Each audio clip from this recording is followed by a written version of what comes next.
Hey, and welcome back to Unwrapped. It is me, Tasha Pierce, and I thank you for joining me right back here again at the intersection between pop culture and common sense. Today is April 8th. Had to put that out there. We got to keep this thing linear for the people. It's April 8th, and y'all did y'all thing this weekend, United States. I saw you. Yes, there were historic protests out on the streets of most major cities and many smaller towns. People came out with their best puns on signs, and they protested the mess that we are in with Donald Trump. You guys got the sweet, sweet taste of resistance. Oh, yes, you guys look so great out there, too. Everybody standing in unity, shouting in one voice, shouting truth to power. I enjoyed seeing it. Really did. Enjoyed covering it a bit. I covered most of it on my YouTube channel until the power went out in Houston. It went out for just a little while, but it went out in the midst of my live stream. But hey, that's why I'm here today, to kind of wrap the conversation up and also to provide some reminders to people who did not join us on the live stream. Because, yes, went out in record numbers over the weekend, and Monday came and not much had changed. But you can't see the changes in the beginning. It's a grower, not a shower. So the changes are not necessarily going to be visible to the naked eye.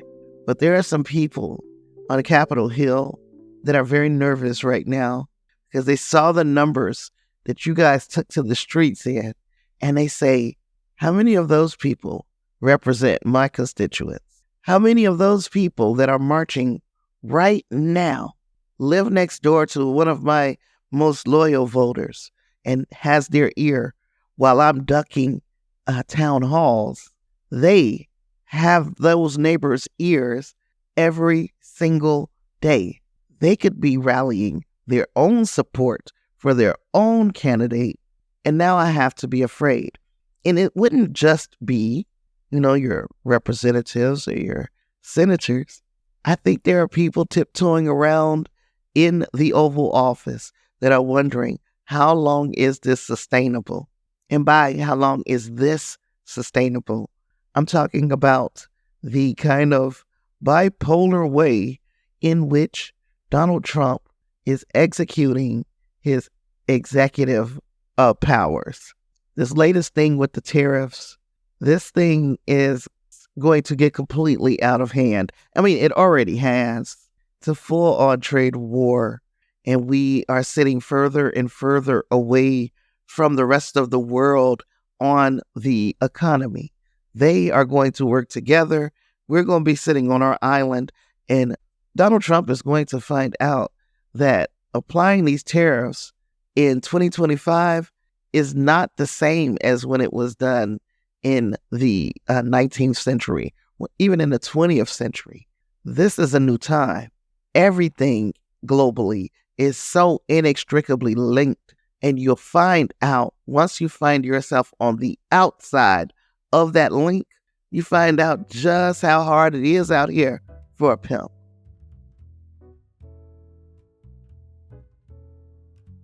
Then we have the cases of the many people who were quote unquote gang members, or people who were anti-Semites, or people who are dangerous to national security.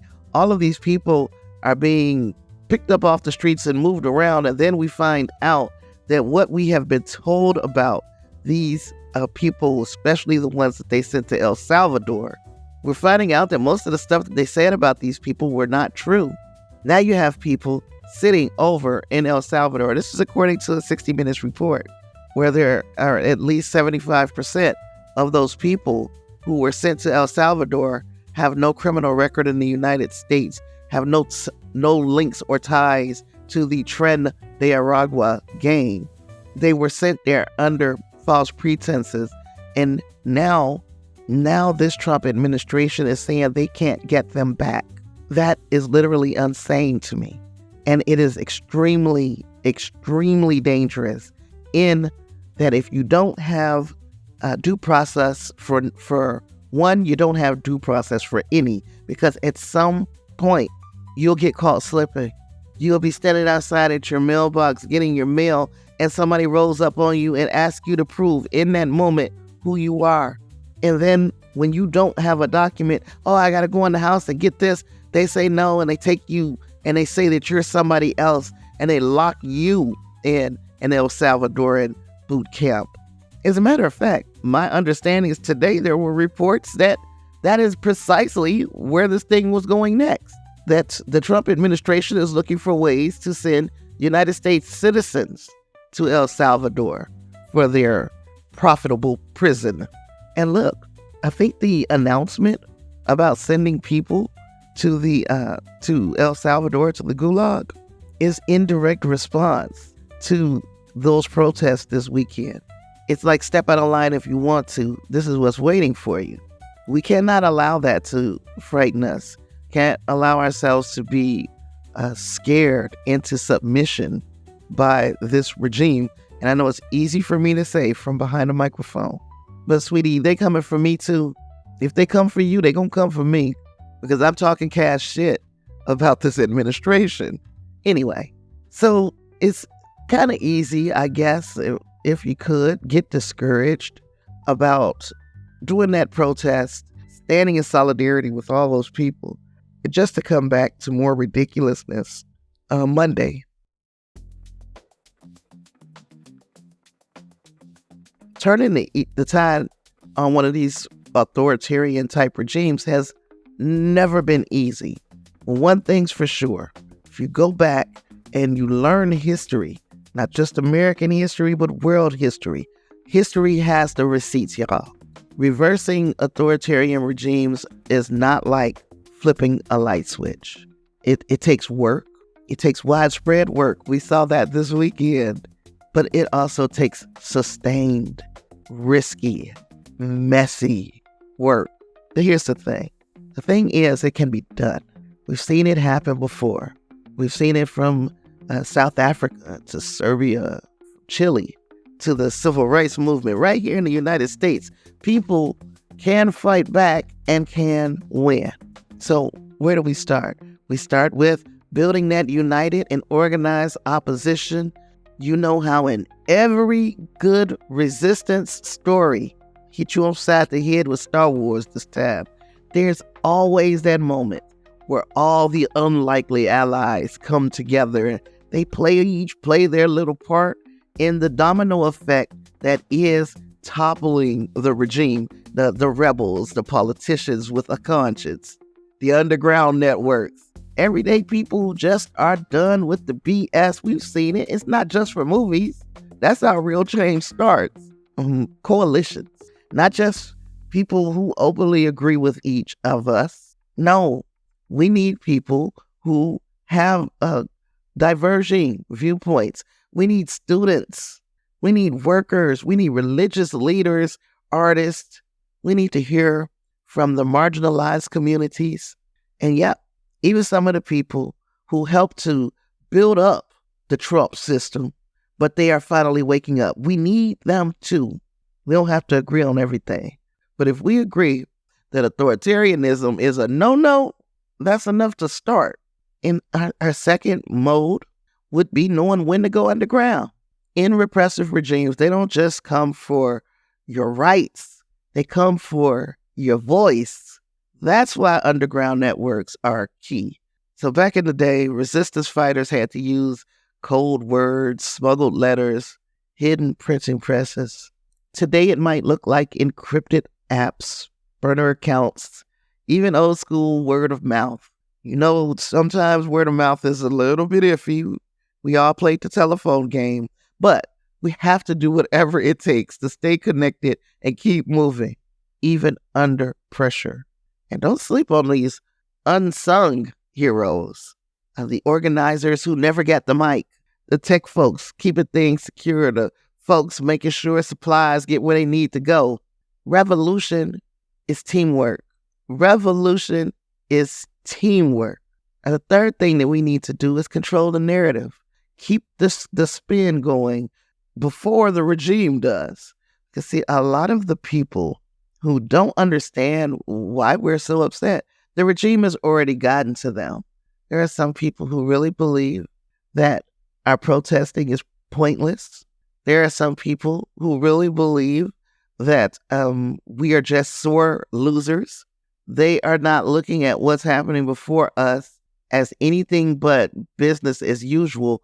And I'm telling you, when I'm standing from the outside looking in on that mess, it looks like anything but business as usual.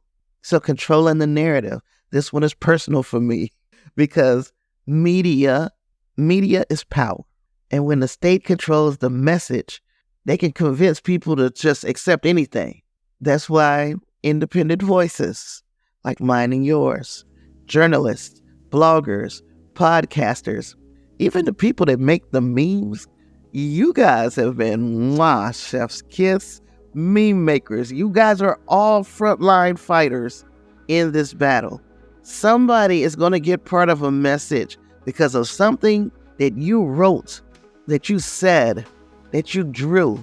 Something that you created is going to get someone's attention and get them on the right track. Y'all are the front line of this battle. If you got a platform, use it.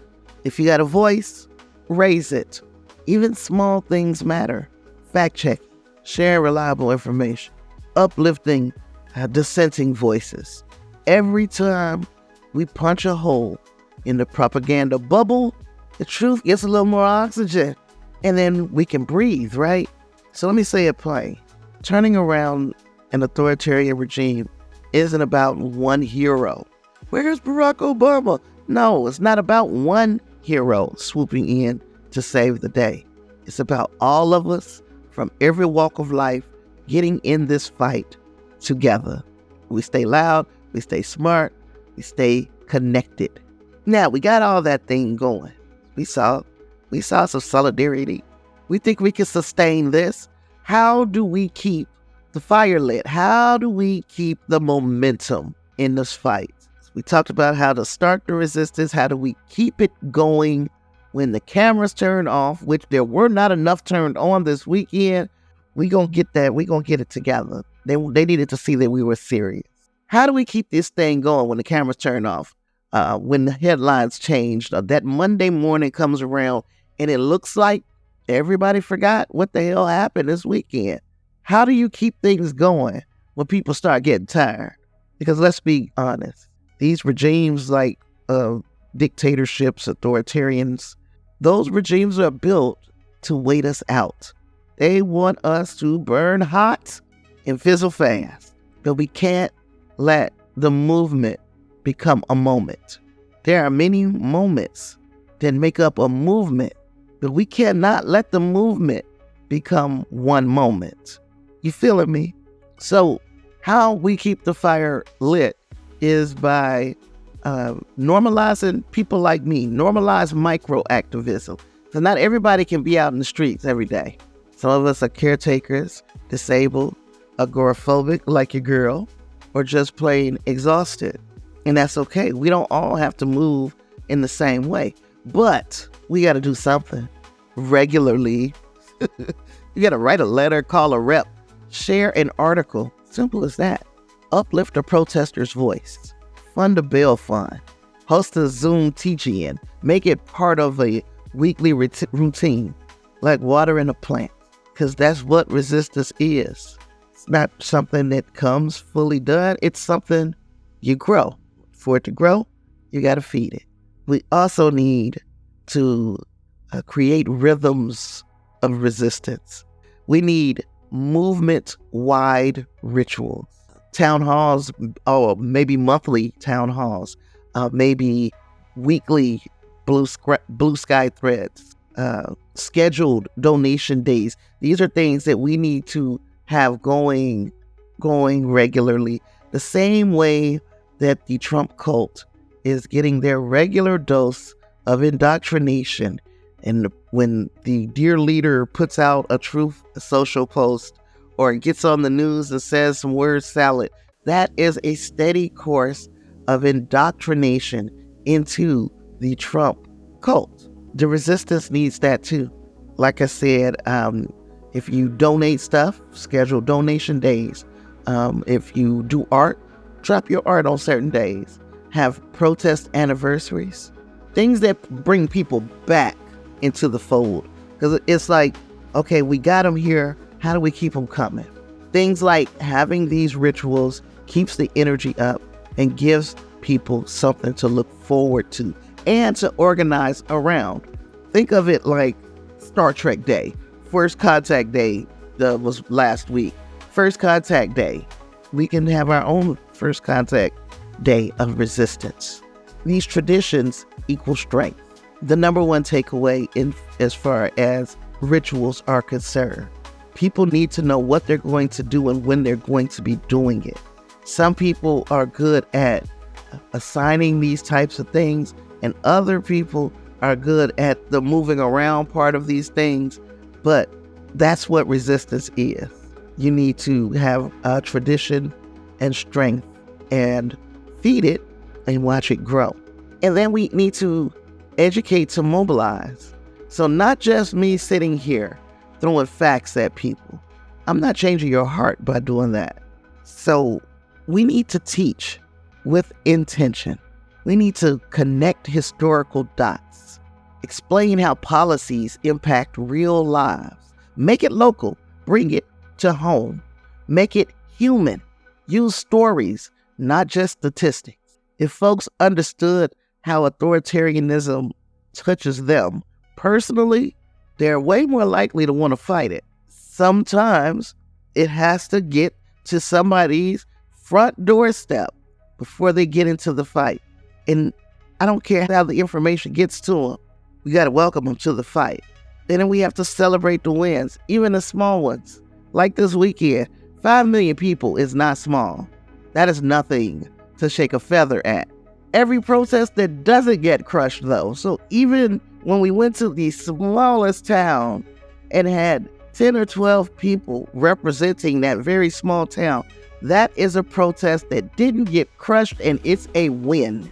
Every vote that blocks a power grab, every time you see a Republican cross the aisle to vote with the Democratic members of Congress, those are wins. Every corrupt appointee exposed, every scandal brought to light, those are wins. Those little victories matter because they fuel the bigger fight. Eventually, this administration is going to do something so stupid that even the most diehard of diehard MAGAs will have to walk away. I don't know what the point is for them. Where's the red line in the sand? What is the flipping Rubicon for those people? But eventually, this administration is going to find it. And these little victories matter. So we're going to share them. We're going to celebrate them because they fuel the bigger fight. We're going to let people know that we are making a difference. And then, I've always been saying since this whole debacle started that pop culture is resistance. We use stories to challenge authoritarianism. And I say that because I started off, my channel started with me talking about pop culture. I was talking Star Trek. I was talking Star Wars. I was talking Doctor Who. That's just my jam. That's what I do. That's what I did. I want to expand the channel a little bit more. And then I started doing that. Here's where it gets juicy and really close to home. I realized that pop culture isn't just entertainment. Yeah, it took me a second to realize that pop culture is a battleground. And authoritarian regimes know that. That's why they always try to control the narrative. They ban books. They censor movies, sanitize history. They make themselves the co-chairman of the freaking Kennedy Center because stories shape what we believe is possible. Stories shape what we believe is possible. And that's believable because you think about pop culture being a mirror, the Hunger Games, V for Vendetta, Black Panther. I always bring up The Handmaid's Tale, Andor, Star Wars, Andor, and The Matrix. Those are not just cool stories, even though they are very cool stories. They are blueprints. They are warnings. They are rallying cries. Yabombe. They show us what resistance looks like. It makes us see what oppression feels like. And most importantly, it shows us what acting as a collective can achieve. And then, we talk about my shit. My shit is always sci-fi. I love sci-fi, fantasy, sci-fi. Y'all already know Star Trek is basically my jam. And basically a utopia that is born out of a global catastrophe. Like they had to do some absolutely bonkers shit for them to grow to get this utopia, this utopian society. Every time I watch the Federation overcome a corrupt admiral or a power-hungry regime, Section 31 control, we are rehearsing resistance when we see that, when we watch that. We're imagining better. And that is radical. And then cult of personality, we see that in some television, some pop culture. We see a cult of personality, and that cult of personality uses the media to manipulate. We see also how fear is weaponized to control people. That's real life wrapped around true crime, sci-fi. We got all of that with a nice bow on it. That is how pop culture and politics intersect. And then I talked about the people who make the memes. Y'all really been on fire lately. Some of the stuff that I have seen come down my Blue Sky thread, I'm just like, I love being here, because in this age, a meme can do just as much damage or more to a dictator's image as a protest sign, a viral TikTok, a viral Blue Sky post, a viral YouTube short. All of those things can spread truth faster than a press release. How many people read press releases? Now you think, now how many people spend hours on one of those social media platforms I just mentioned? How many people are on there regularly? Art disrupts, humor disarms, creativity connects. So don't downplay the content that you're creating. It is a form of protest to love. And if you are telling stories that punch up, never down, that challenge the system, and that uplifts the people, you are already in the fight. The revolution needs artists, dreamers, nerds, historians, and everyday folks with a mic. So whether you're marching in the streets or breaking it down on your podcast or making your music, you matter. You're not alone.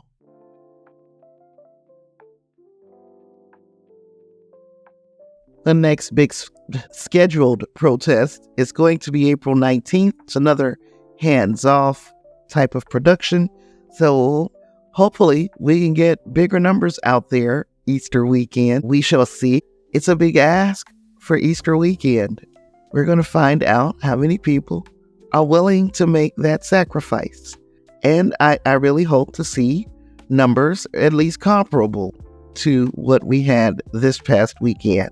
Support the show at patreon.com/Tasha Pierce, where you can make a one-time donation to CASHAPP. That is going to be down in the description box for this podcast. You can also find a list of other protests, other boycotts that may be going on, and more information about the April 19th protests that will be hopefully nationwide, like we saw this past weekend. I don't have anything else, y'all. I didn't want to be heavy because I do want to reward you guys for really, really good work out there. Don't want to pile on. But you know, eventually we're going to have to talk about some of this bullshit, right? I'm going to try to keep it light, keep it informative. If you guys have anything that you want me to talk about, please feel free to email me at snapaftermoviestv at gmail.com. Yes, like I said, I drop knowledge. I don't spill tea because you deserve so much more than just tea.